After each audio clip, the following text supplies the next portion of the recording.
Hello guys, hello students, कैसे हैं आप सब। आई होप आपकी स्टडीज बहुत अच्छी चल रही हैं। आज के इस वीडियो लेक्चर में हम बात करेंगे theories of coordinate complexes. Isomerism complete करने के बाद अब हम बात कर रहे हैं theories of coordinate compounds. Coordinate compounds में क्या क्या एविडेंसेस मिले कि किस टाइप से उनमें बॉन्डिंग हो रही है, क्या क्या वैलेंसीज मुझे मिल रही हैं, उनके हाइब्रिडाइजेशन, शेप, ज्योमेट्रीज के बारे में, है ना, उनके मैग्नेटिक मोमेंट, उनके एप्लीकेशंस के बारे में, कलर फॉर्मेशन के बारे में, ये सारी प्रॉपर्टीज हैं वो एक्सप्लेन की गई थ्योरीज के थ्रू। तो यहाँ पर हम जो थ्योरीज पढ़ेंगे वो सबसे पहला थ्योरी है Werner's theory. Werner's theory. Second है हमारे पास वीपीटी। वीपीटी का मतलब valency bond theory. Valency bond theory, short में कहते हैं इसको वीपीटी। थर्ड है मेरे पास सीएफटी यानी कि क्रिस्टल फील्ड थ्योरी, शॉर्ट में कहते हैं इसको सीएफ। तो बेसिकली थ्री थ्योरीज जो है हम यहाँ पर डिटेल में डिस्कस करेंगे। सबसे पहला है हमारे पास वर्नर्स थ्योरी। वर्नर जो साइंटिस्ट थे, एडोल्फ वर्नर, इन्हें कहा जाता है फादर ऑफ कोऑर्डिनेट केमिस्ट्री। सबसे पहले हम डिस्कस करेंगे वर्नर्स थ्योरी। Werner's theory. तो सबसे इंपॉर्टेंट चीज कि वर्नर कौन थे। वर्नर को कहा जाता है फादर ऑफ कोऑर्डिनेट केमिस्ट्री, क्योंकि सबसे पहले इन्होंने ही कोऑर्डिनेट कंपाउंड्स का फॉर्मेशन किया था। प्लैटिनम PtCl2 प्लस NH3 के साथ इन्होंने बहुत सारे कंपाउंड्स बनाने शुरू किए और उनकी प्रॉपर्टीज को एज एन एविडेंस देखते गए और कहा कि ये तो मॉलिक्यूलर सॉल्ट्स हैं जिनसे हम क्या कर सकते हैं, कोऑर्डिनेट कॉम्प्लेक्सेस बोल सकते हैं। तो मॉलिक्यूलर कॉम्प्लेक्सेस को क्या बोलते हैं, कोऑर्डिनेट कॉम्प्लेक्सेस बोलते हैं। तो अब इन्होंने क्या कहा अपनी थ्योरी में, कुछ पोस्टुलेट्स हम बात करते हैं। What are the postulates of Werner's theory, ये डायरेक्टली हमसे पूछा जाता है। तो पोस्टुलेट्स में सबसे पहला पोस्टुलेट क्या कहता है, ये कहते हैं अ कोऑर्डिनेट कॉम्प्लेक्स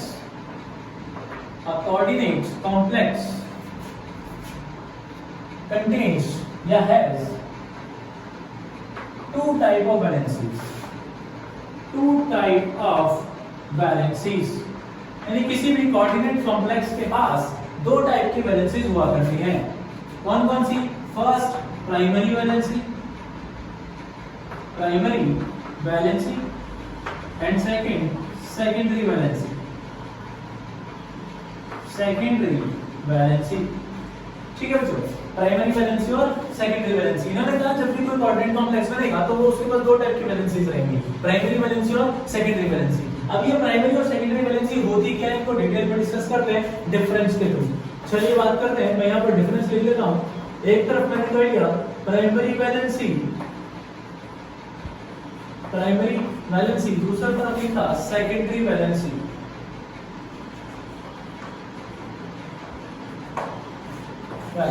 डिफरेंस करके पढ़ो, ठीक है। सबसे पहला और सबसे इंपॉर्टेंट पॉइंट कि प्राइमरी वैलेंसी जो थी, it is called as oxidation state of matter. किसी भी जो कॉम्प्लेक्स हम बना रहे हैं उस कॉम्प्लेक्स के अंदर जो सेंट्रल मैटर होगा उस सेंट्रल मैटर के ऑक्सीडेशन स्टेट को क्या बोला, प्राइमरी वैलेंसी। तो हम इस पॉइंट को नोट कर लेते हैं। Primary valency it is the oxidation state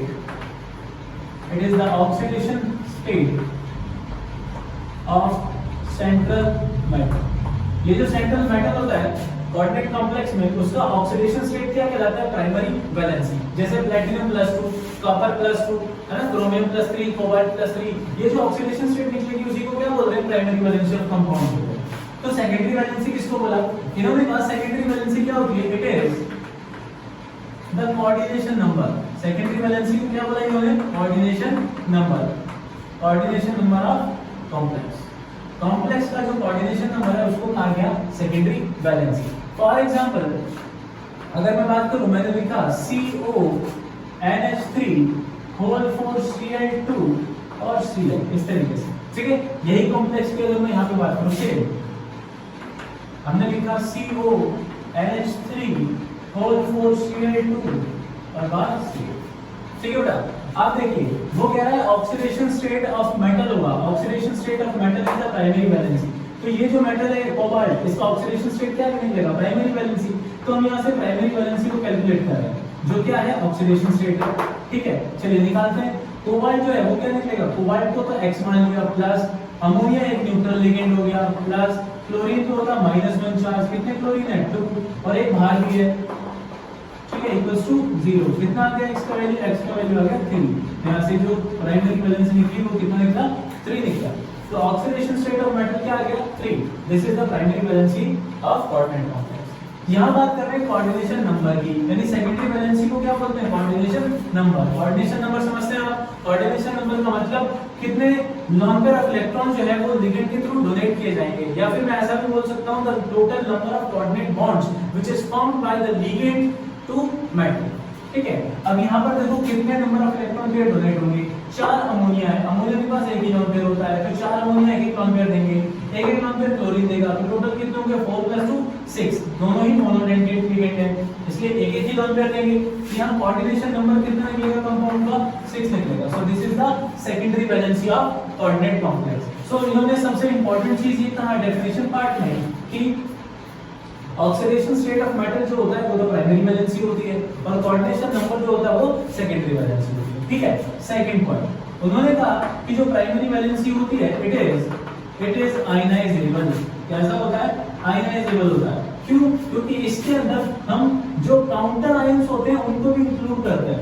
primary valency यानी ऑक्सीडेशन स्टेट जब कैलकुलेट करते हैं तो इसमें जो काउंटर आयंस होते हैं उनके चार्जेस को भी इंक्लूड करते हैं। तो जब अगर इसको हम डिसोसिएट करेंगे तो यहां से Cl नेगेटिव मुझे मिलेगा ना, है ना, तो इसके नेगेटिव चार्ज को मैंने इंक्लूड किया ऑक्सीडेशन स्टेट निकालने के लिए, तो ये आयनाइजेबल होता है, इट इज आयनाइजेबल। जबकि कोऑर्डिनेशन नंबर के अंदर किसी भी टाइप के चार्ज का आयन का हम कोई रोल इसमें नहीं दिखाते, सिर्फ हम क्या देखते हैं कोऑर्डिनेशन नंबर कितने लॉन पेयर डोनेट हुए, तो यहाँ कोऑर्डिनेशन नंबर। तो second point it is non ionisable, ये नॉन आयनाइजेबल होता है, या नॉन आयनाइजेबल इसको कह सकते हैं। This valency is non ionisable.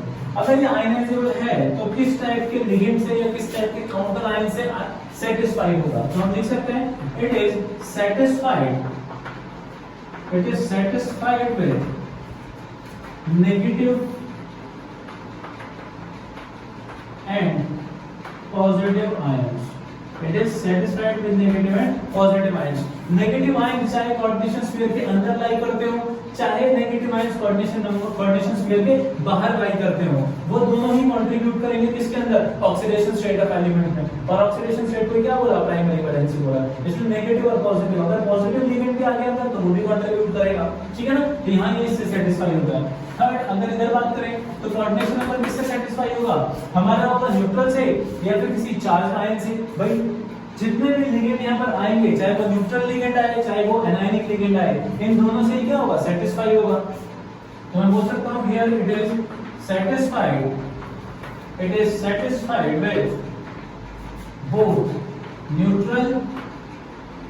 satisfied with both neutral and negative ions। Clear है?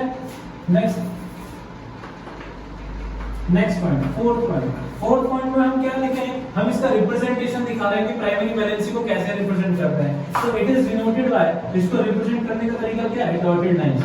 इसको डॉटेड लाइन से क्या करते हैं, रिप्रेजेंट करते हैं, ऐसे लिख सकते हैं, डॉटेड लाइन से रिप्रेजेंट करते हैं। यहाँ पर सेकेंडरी वैलेंसी को किस तरीके से रिप्रेजेंट करते हैं, सॉलिड लाइन से। कैसे रिप्रेजेंट करते हैं, सॉलिड लाइन से रिप्रेजेंट करते हैं।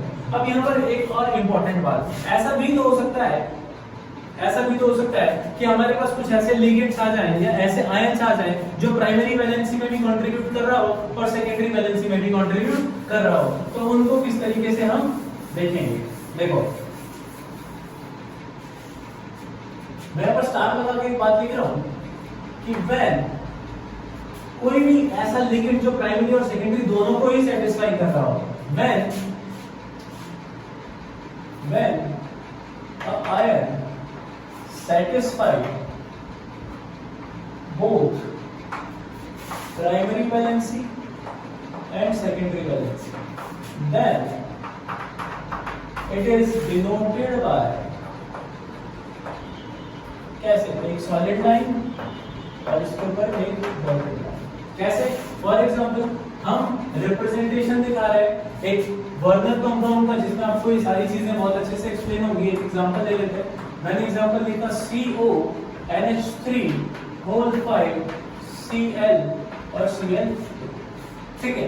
अब यहाँ पर जो प्राइमरी वैलेंसी है, primary valency of compound cobalt कितना है, देखो ये तो 0 हो गया, ये -1 और ये -2, टोटल इक्वल्स टू 0। ये टोटल कितना आ गया, प्लस का 3, यानी प्राइमरी वैलेंसी ऑक्सीडेशन स्टेट कितना आ गया, 3 आ गया। सेकेंडरी वैलेंसी की अगर बात करें तो 5 और 1 6, सेकेंडरी वैलेंसी कोऑर्डिनेशन नंबर कितना आ गया, 6 आ गया। अब इसको रिप्रेजेंट कैसे कर रहे हैं, रिप्रेजेंटेशन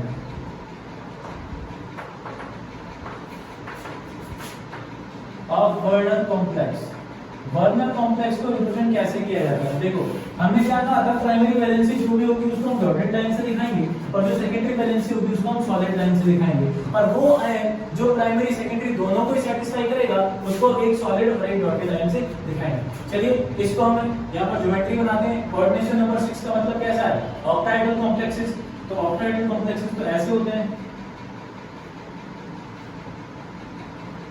बीच में क्या गया, बीच में आ गया कोबाल्ट, इस तरीके से यहाँ पर रखा Cl, एक ही है, बाकी क्या है, अमोनिया, NH3,